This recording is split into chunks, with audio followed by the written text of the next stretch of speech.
ॐ भूर्भुवस्वः तत्सवितुर्वरेण्यं भर्गो देवस्य धीमहि धियो यो नः प्रचोदयात्। उस प्राण स्वरूप दुखनाशक सुख स्वरूप श्रेष्ठ तेजस्वी पापनाशक देव स्वरूप परमात्मा को हम अपनी अंतरात्मा में धारण करें। वह परमात्मा हमारी बुद्धि को सतमार्ग की ओर प्रेरित करे। भाइयों बहनों, जय श्री राम, जय गुरुदेव, जय माँ आदि शक्ति। आप सभी आत्मीय परिवारजनों की साधना से संबंधित एवं आत्मज्ञान से संबंधित जिज्ञासाओं का समाधान करते हुए मैं आज एक बेहद महत्वपूर्ण जिज्ञासा को सम्मिलित कर रहा हूं। भाई सतीश कुमार जी ने अपनी उलझन प्रकट करते हुए अपने विचारों को अभिव्यक्ति दी है। लिख रहे हैं, गुरुजी दंडवत प्रणाम। सतीश जी खुश रहिए।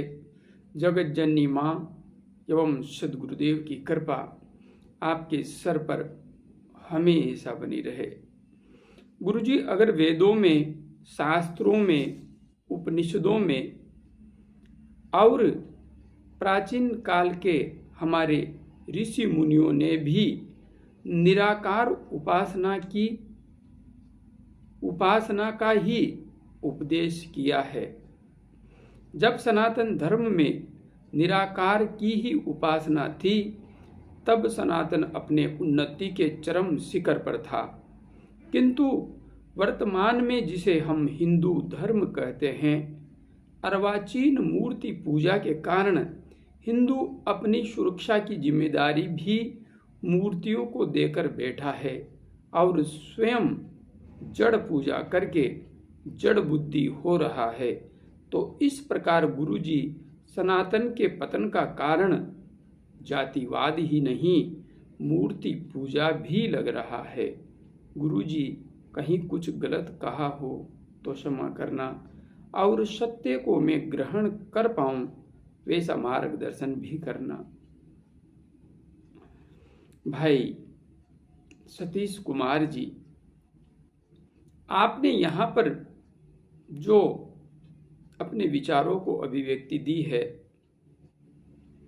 कहीं न कहीं आपने जो लिखा है ये बता रहा है कि आपने वैदिक ग्रंथों का गहराई से स्वाध्याय किया है, पठन पाठन किया है। जहां तक बात है मूर्ति पूजा की, तो व्यक्तिगत स्तर पर मैं बिल्कुल भी मूर्ति पूजा का विरोधी नहीं हूं। मैं स्वयं मूर्ति उपासक हूं। मां के स्वरूप पर मेरी परम श्रद्धा है। मैं स्वयं साकार एवं निराकार दोनों स्वरूपों में मां की पूजा करता हूं, और अन्य देवी देवताओं के भी साकार स्वरूप को मैं गहराई से स्वीकार करता हूं।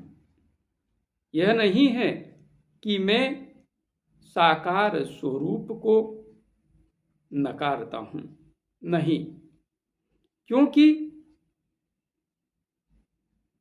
वह परब्रह्म परमात्मा ही, जगत जननी मां ही, उस सत्य स्वरूप शिव एवं मां आदि शक्ति का स्वरूप ही इन आकारों के रूप में हमें दिखाई दे रहा है। हम यह नहीं कह सकते कि साकार में वह नहीं है, आकार में वह नहीं है। वह आकार में भी है, मूर्ति में भी है, जल में भी है, पहाड़ में भी है, पृथ्वी में भी है, आकाश में भी है, पेड़ में भी है। कहां नहीं है? कण कण में उसका वास है। इसलिए मैं मूर्ति पूजा को नकार नहीं सकता। वह मूर्ति में भी है, किंतु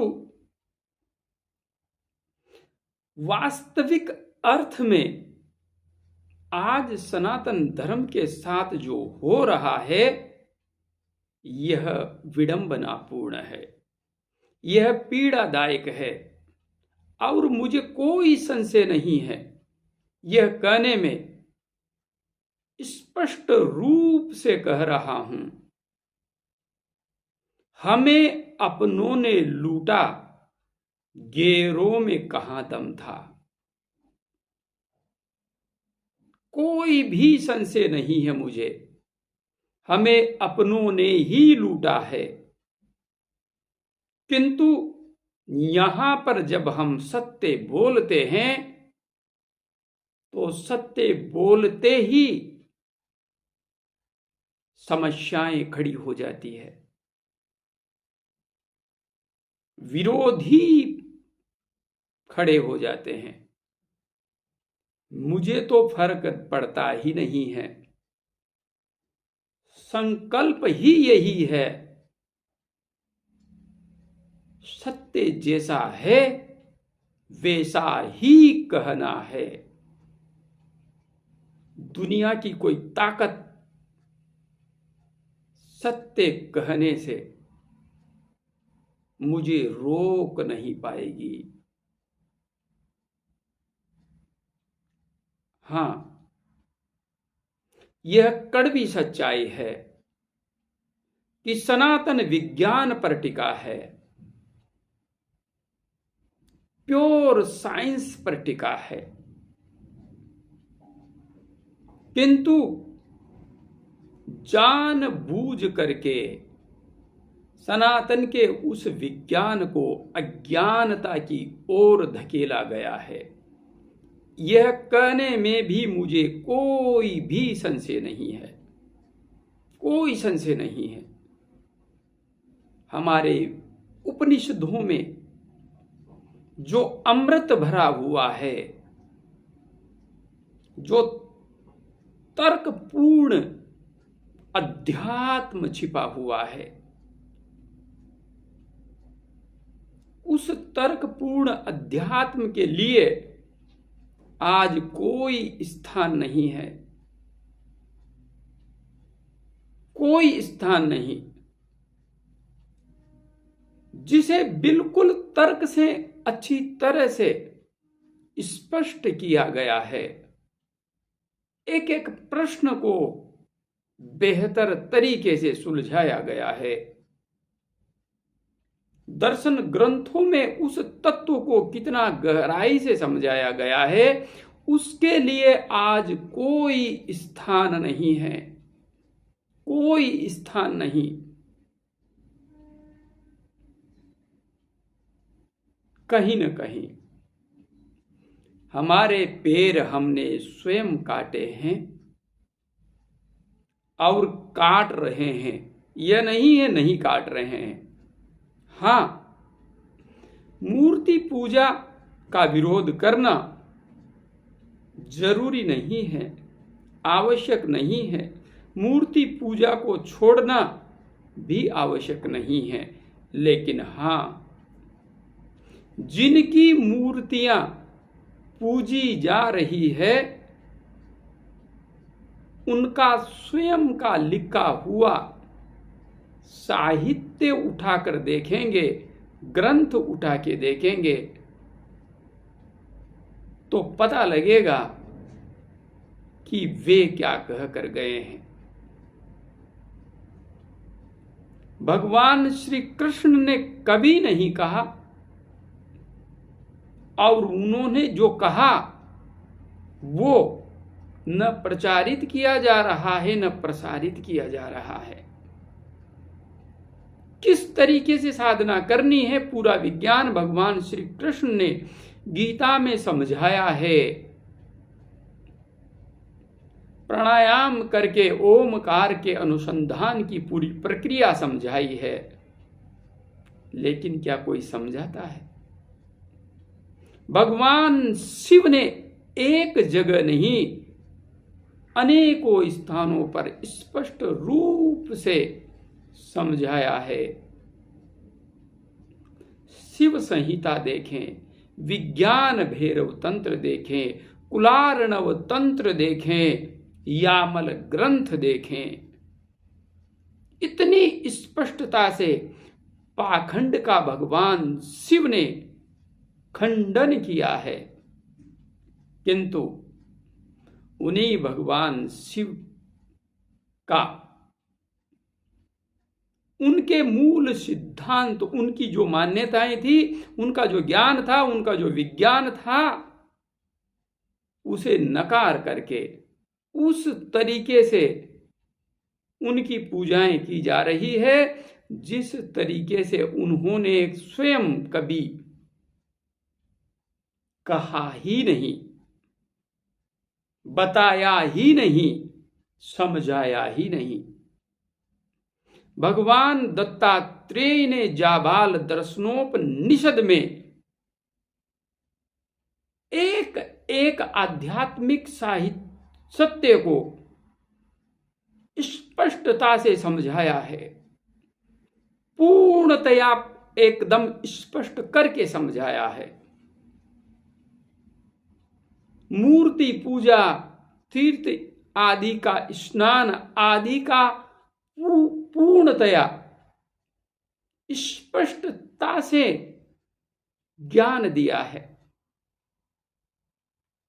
किंतु हो क्या रहा है? इन उपनिषदों को जो वास्तविक सत्य प्रकट करते हैं,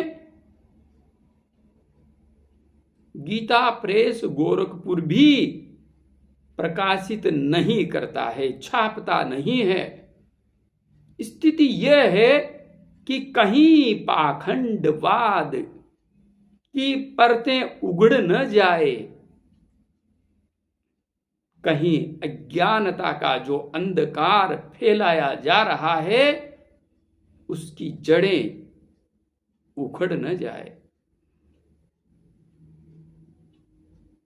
जब हम सत्य के स्थान पर असत्य का पोषण करते हैं, ज्ञान के स्थान पर अज्ञान का पोषण करते हैं, विज्ञान के स्थान पर पाखंड का पोषण करते हैं,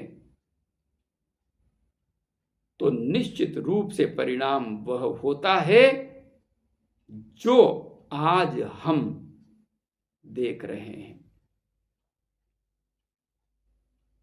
सनातन धर्म वर्ण व्यवस्था से लेकर उपासना पद्धति तक पूर्णतया साइंस से जुड़ा था। प्रत्येक गृहस्थ के लिए 5 महायज्ञ कर्तव्य थे। वर्ण व्यवस्था जातिवाद पर आधारित नहीं थी, वह एक विज्ञान था, ज्योतिष के आधार पर यह समझने का कि इस बालक के साथ कौन सी संभावनाएं आई है और इन संभावनाओं के साथ यह किस क्षेत्र में बेहतर प्रदर्शन कर सकता है, और उस बालक को उसी क्षेत्र में आगे बढ़ाया जाता था जिसके अंदर विप्रत्व होता था। वह अध्यात्म के क्षेत्र पर पूर्ण अधिकार प्राप्त करने की स्वाभाविक संभावनाएं अपने अंदर लेकर आता था। जिसके अंदर क्षत्रियत्व के गुण होते थे उसे उसी क्षेत्र में तैयार किया जाता था, जिसके अंदर विप्रत्व होता था उसे उसी क्षेत्र में तैयार किया जाता था, और जिसके अंदर शूद्रत्व होता था उसे उसी तरीके से विकसित होने की पृष्ठभूमि संभावनाएं दी जाती थी, लेकिन ये भेदभाव पूर्ण पद्धति नहीं थी। चारों वर्ण एक ही घर में हो सकते थे।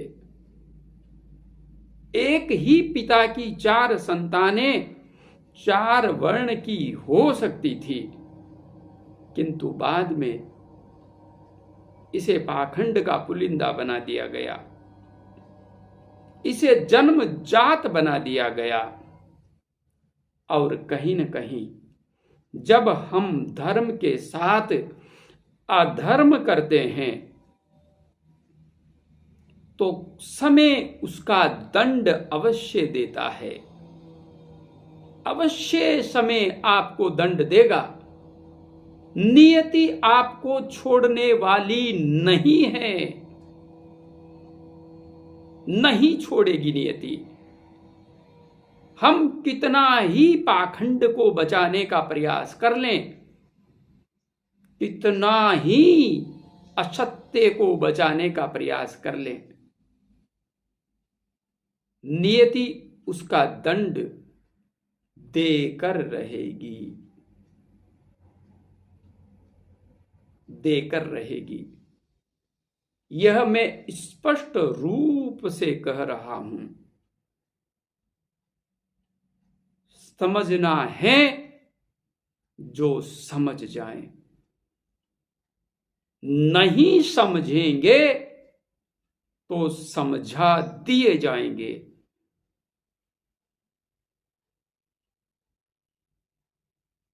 वास्तविकता यही है। जहां पर अहंकार है वहां पर विनाश है। अहंकार किसी भी प्रकार का हो, जहां पर दमन है वहां पर विनाश है, जहां पर अन्याय है वहां पर विनाश है, जहां पर अज्ञान को फैलाने का प्रयास है वहां पर विनाश है। यही हुआ है सनातन धर्म के साथ। हमारे ऋषियों ने तपस्याएं कर करके सत्य को खोजा था, ज्ञान को खोजा था, विज्ञान को खोजा था, किंतु पाखंडवाद ने ऐसा जकड़ा, पाखंडियों ने ऐसा जकड़ा, ऐसा जकड़ा कि सत्य को दबा दिया, पूरी तरह से दबा दिया। और धर्म कर्तव्य न रहकर, धर्म कर्तव्य न रहकर व्यवसाय बन गया।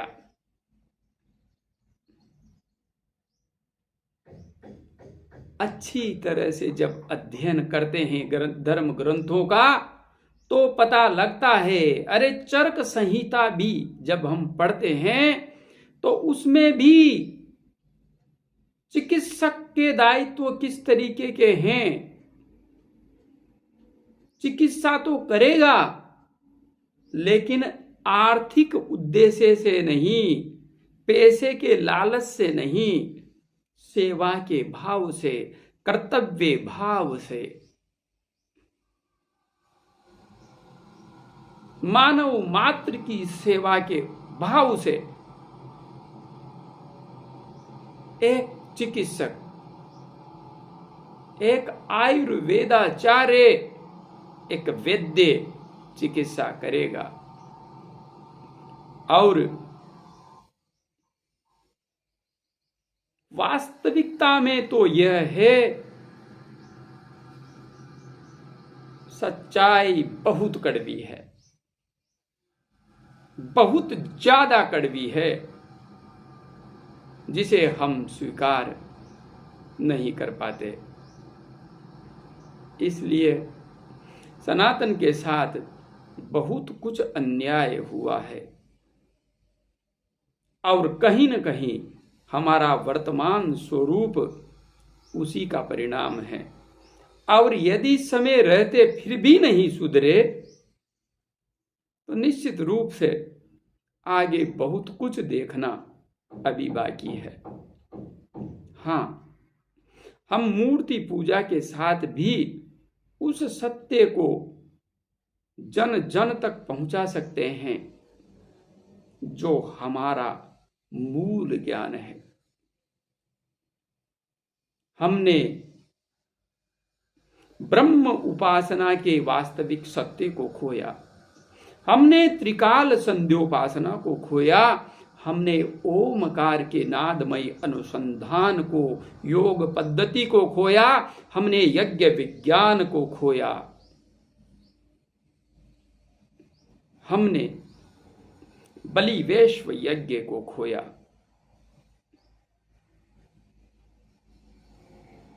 बाकी तो छोटे मोटे चल रहे हैं, किंतु जो हमारे मूल आधार थे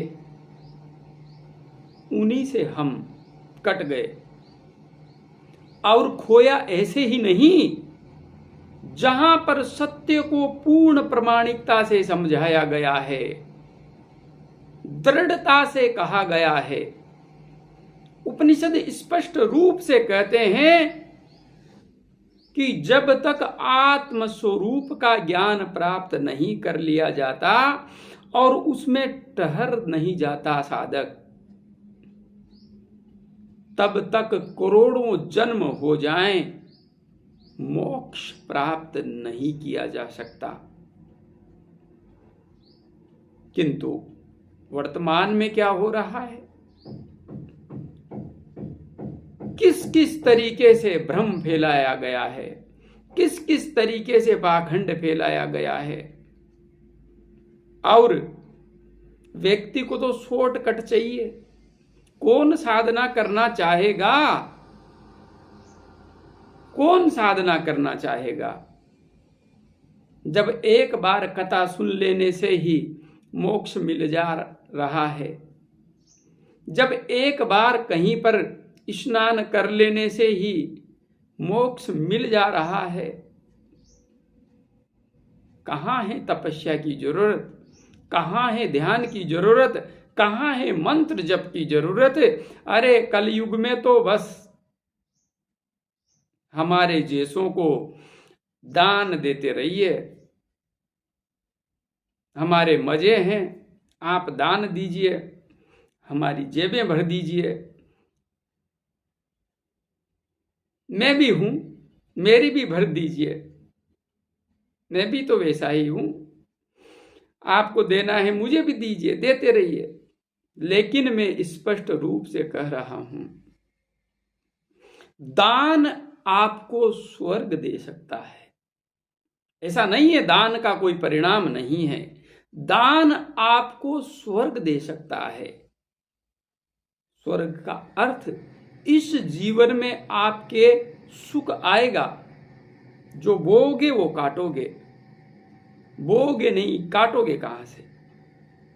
तो आप कुछ बोओगे, वह आपको वापस मिलेगा दुगना तिगुना चौगुना 10 गुना 100 गुना हो करके। किंतु और फिर आपका संचित पुण्य अत्यधिक हो गया तो आप उसे भोगने के लिए स्वर्ग में चले जाएंगे, वहां पर सुख भोगेंगे, आनंद भोगेंगे। वह अपनी प्रक्रिया है। किंतु कितना ही कोई व्यक्ति दान कर ले, इससे उसे कभी भी मोक्ष प्राप्त नहीं हो सकता। ये महर्षि याज्ञवल्क्य कह रहे हैं, भगवान दत्तात्रेय कह रहे हैं, महायोगी भगवान शिव कह रहे हैं। अरे बहुत कुछ ऐसा है, इतना सत्यता से महायोगी गुरु गोरखनाथ जी भी समझा के गए हैं, लेकिन नहीं, उस सत्य का कोई प्रचार करता कहां है? और प्रचार करें तो फिर हमारी दुकान बंद हो जाएगी। इसलिए हमें तो वह चिकनी चुपड़ी बातें सुनानी है आप सबको, जिससे हमारी दुकान बढ़िया चलती रहे, शानदार चलती रहे। इसलिए हमारी दुकान चलाते रहिए और अज्ञान के अंधकार में भटकते रहिए। लेकिन मैं आप सबसे एक ही बात कहूंगा, अध्यात्म का मार्ग टेढ़ा नहीं है, बिल्कुल सीधा है, सपाट है, बहुत सहज है, बहुत आसान है। आप कुंडलिनी जगाना चाहते हैं, जगाइए, सहजता से जागेगी, कोई ज्यादा समय नहीं लगता। 2 घंटे सुबह, 2 घंटे शाम को यदि आप दे सकते हैं, अरे 2 नहीं 1 दे दीजिए, 1 में भी बहुत कुछ हो जाएगा। और 2 घंटे सुबह, 2 घंटे शाम को दे दिए तो हम गारंटी दे सकते हैं, अध्यात्म के जितने अनुभव आपको चाहिए सारे हो जाएंगे। नाद सुनना है, नाद सुनोगे, प्रकाश देखना है, प्रकाश देखोगे, छोटी मोटी सिद्धियों का अनुभव करना है, वो भी हो जाएगा। और ज्यादा करना है तो 3 साढ़े 3 घंटे का आसन सिद्ध कर लीजिए, वो भी हो जाएगा। करना पड़ेगा।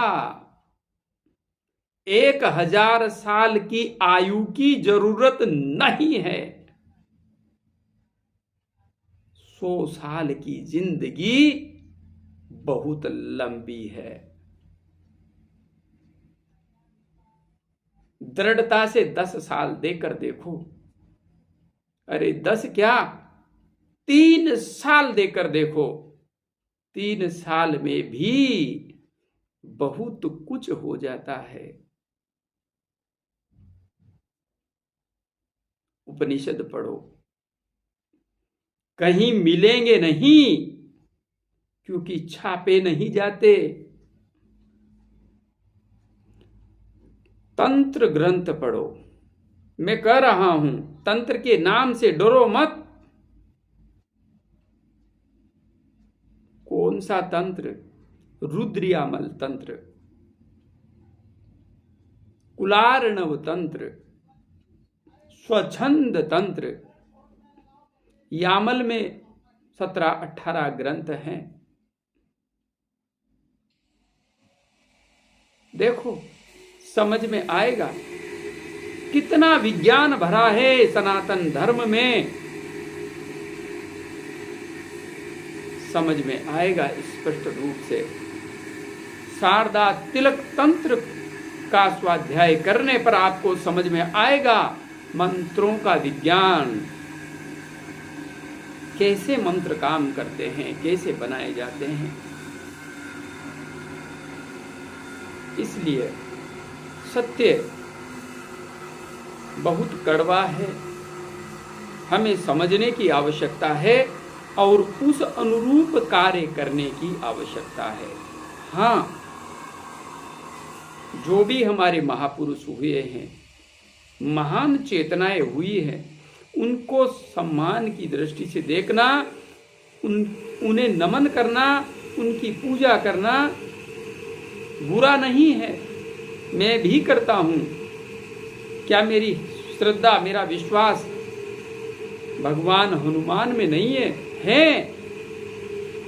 बचपन से शनिवार का व्रत हनुमान जी के नाम का करता आया हूं और आज भी करता हूं, नहीं छोड़ा है। चौथ माता बचपन से मेरी आराध्या है और आज भी है, नहीं छोड़ा है। लेकिन उस विज्ञान को समझ लिया है, उस ज्ञान को समझ लिया है कि हनुमान कौन है, राम कौन है, सीता कौन है, लक्ष्मण कौन है। राम मेरी आत्मा है, सीता मेरी बुद्धि है, दशरथ मेरा शरीर है। जीवन में कर्मों की कुशलता दशरथ की पत्नी कौशल्या है। सबका मित्र बन के रहना यह सुमित्रा है। और कई की सुन करके डिसीजन सही तरीके से लेना यह इस दशरथ की कैकेयी रूपी पत्नी है। पवन पुत्र हनुमान मेरी प्राण शक्ति है। मेरे अंदर साहस ही लक्ष्मण है। मेरा मन ही 10 विकृतियों को धारण करके 10 दुर्गुणों को धारण करके रावण है। और इस रावण रूपी मन का पुत्र मेघनाद। आप अंदर घुसेंगे तो समझ में आएगा मेघनाद। विभीषण, बाली, सुग्रीव सब हमारे अंदर हैं और मैंने उन्हें समझ लिया है। समझने का दृष्टिकोण चाहिए। आपको समझ में आएगा। किंतु आप इन सब को लेकर के मंदिर भी जा सकते हैं, कोई समस्या नहीं है। आप किसी तीर्थ में स्नान करने जाएं तो ऐसा नहीं है कि वहां नहीं जाना चाहिए। जल में भी उस परम तत्व का निवास है, उसके अंदर प्राण शक्ति है। आपका भाव उस जल में भी देव रूप में उपस्थित होता है। किंतु मुख्यतया ईड़ा, पिंगला, सुषुम्ना ये तीनों नाड़ियां ही गंगा, यमुना, सरस्वती है। ईड़ा यमुना है, पिंगला गंगा है और सुषुम्ना सरस्वती है। आप चाहो तो बाहर की नदियों में स्नान करो, कोई समस्या नहीं है। किंतु यदि आप अपने अंदर की त्रिवेणी में, जिसका प्रयाग भ्रकुटी मध्य है, डुबकी लगाओगे तो निश्चित रूप से आप अपने समस्त पाप कर्मों से मुक्त हो जाओगे। इसे मैं दावे से कह सकता हूं और साबित भी कर सकता हूं। किंतु हाँ, बाहर के प्रयाग में आप स्नान करने जाएंगे और अपने पापों से मुक्त हो जाएंगे, इसकी गारंटी दुनिया में क्या कोई दे सकता है? मैं मना नहीं कर रहा, जाइए, अच्छी बात है। कुछ तो सीखने को मिलेगा, कुछ तो जानने को मिलेगा। लेकिन त्रिवेणी आपके जो अंदर है, उसमें स्नान किए बिना, उसमें डुबकी लगाए बिना, उसमें ध्यान की स्थिरता प्राप्त किए बिना आपको मोक्ष कभी भी नहीं मिलेगा। यह मैं स्पष्टता से कह रहा हूं, कड़वी सच्चाई है। साइंस तो बहुत कुछ है, सत्य तो बहुत कुछ है, किंतु आसान नहीं है। जहां पाखंड ने जड़े जमा ली हो, असत्य ने जड़ जमा ली हो, वहां पर सहजता से सत्य को स्थापित कर पाना सहज नहीं है, आसान नहीं है। मूर्ति पूजा भी करते रहिए, स्नान भी करते रहिए, लेकिन विज्ञान को समझिए, ज्ञान को समझिए, ध्यान को समझिए और अध्यात्म के पथ पर आगे बढ़िए। कलयुग में भी ध्यान किया जा सकता है, कलयुग में भी तपस्या की जा सकती है, जप तप सब किए जा सकते हैं। और कड़वी बात कह देता हूं, वैदिक युग में भी इंसान की आयु 100 वर्ष ही थी, जो अच्छी तरह से जीते थे। यह एक स्थान पर नहीं, 50 स्थानों पर लिखा हुआ है। कुलार्णव तंत्र में भगवान शिव कह रहे हैं, ईशावास्योपनिषद जो यजुर्वेद है, यजुर्वेद में भी ऐसे मंत्र आए हैं जहां पर प्रार्थना की गई है, हे परमपिता परमात्मा, हम पुत्र एवं पौत्रों के साथ मनुष्य जीवन की पूर्ण आयु 100 वर्ष को धन धान्य के साथ और आपका स्मरण करते हुए धर्म के पथ पर चलते हुए प्राप्त करें, पूर्ण करें। इसलिए बहुत सीधा मार्ग था सनातन का, उल्टा नहीं था, एकदम सीधा था। संध्योपासना करो, ध्यान करो, उसके बाद में प्रतिदिन हवन करो, आने वाले अतिथियों की सेवा करो,